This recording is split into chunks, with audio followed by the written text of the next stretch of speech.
प्रणाम। स्वागत है आप सभी का विश्व शांति दर्शन के मंच पर।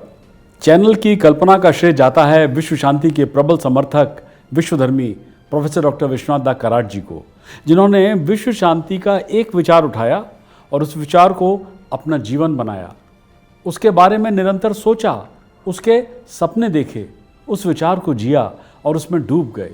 नतीजा पुणे में दुनिया का सबसे बड़ा विश्व शांति गुंबद बनकर हमारे सामने उभरा। आप देख रहे हैं महाभारत काल की कुछ अनकही, कुछ अनसुनी कहानियां।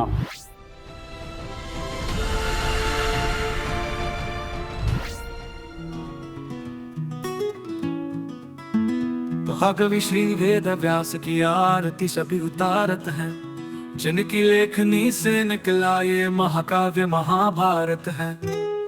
बहुत दिन बीते पुरानी बात है, आज तक जो विश्वास में है। हस्तिनापुर नाम की थी एक यहाँ नगरी बड़ी, यहाँ पन्नों मोतियों की आप से जगमग जड़ी। इस नगरी में बसी है राजाओं की कहानियाँ, पांडु की धरती पर छाई है वीरता की कलाएं। भीम अर्जुन का पराक्रम, द्रौपदी की है व्यथा, जिसने दी भारत को गीता वो महाभारत कथा। ये महाभारत की कथा,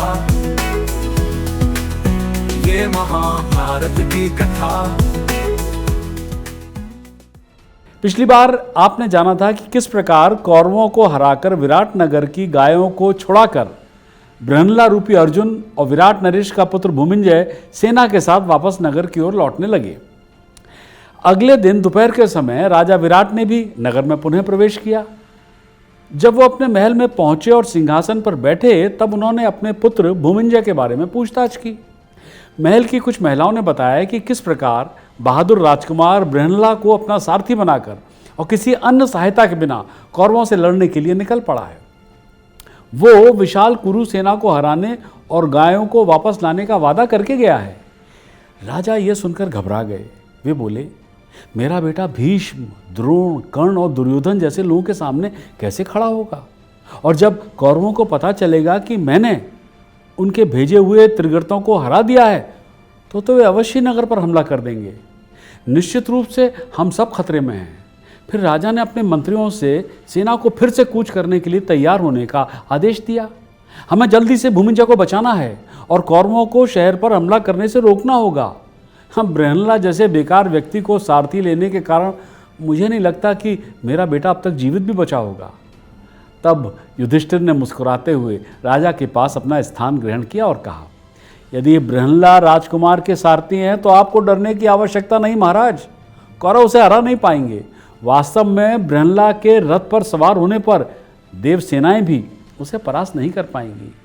राजा ने युधिष्ठिर की ओर आश्चर्य से देखा। यह मजाक करने का समय नहीं था। उसने अपने हाथ मलते हुए केवल अपने बेटे के बारे में सोचा। निश्चित रूप से भूमिंजय मर चुका होगा।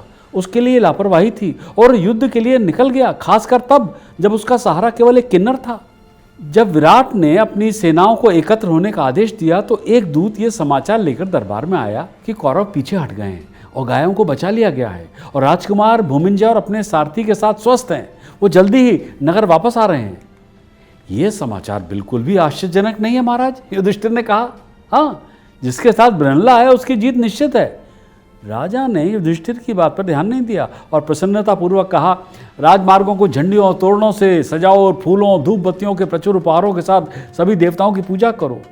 मेरे अन्य पुत्र और मंत्रियों को राजकुमार के स्वागत के लिए संगीतकारों और सुंदर नर्तकियों के साथ शानदार तरीके से राजकुमार को यहाँ लेकर आओ और एक दूत को हाथी पर सवार होकर उससे कहो कि शहर में घूम घूम कर घंटी बजाकर हमारी जीत का ऐलान करे।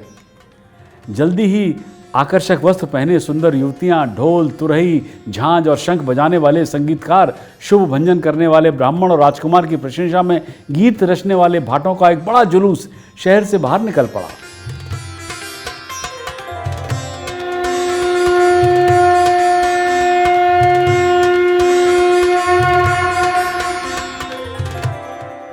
अत्यंत प्रसन्न होकर राजा युधिष्ठिर की ओर मुड़े और कहा, आओ कंक, अपने बेटी की प्रतीक्षा करते हुए हम पासा खेलें।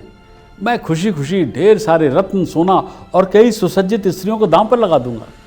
आज मेरी खुशी का कोई ठिकाना नहीं है, कोई सीमा नहीं है। युधिष्ठिर ने मुस्कुराते हुए कहा, राजन, जब व्यक्ति को इतना आनंद मिल रहा हो तो उसे कभी भी जुआ नहीं खेलना चाहिए। जुआ खेलने में कई बुराइयां शामिल हैं। राजा युधिष्ठिर ने पासे के खेल में अपना पूरा राज्य, अपनी सारी संपत्ति और अपने देवतुल्य भाइयों को खो दिया था। इसलिए जुआ खेलना ठीक नहीं है, लेकिन आप कहेंगे तो मैं खेलूंगा। राजा हंसे और युधिष्ठिर के साथ पासा पट्टी पर बैठ गए। खेलते समय उन्होंने कहा, कंक, तुम इस समाचार के बारे में क्या सोचते हो कि मेरे पुत्र ने अकेले ही अजय कौरवों को हरा दिया? युधिष्ठिर ने कहा, इसमें कोई आश्चर्य की बात नहीं महाराज, क्योंकि राजकुमार के साथ बृहन्ला भी था। राजा को अब गुस्सा आने लगा।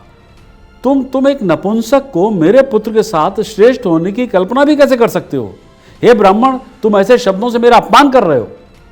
मेरे पुत्र ने अकेले ही कौरवों को हराया है। वो एक निडर और शक्तिशाली योद्धा है।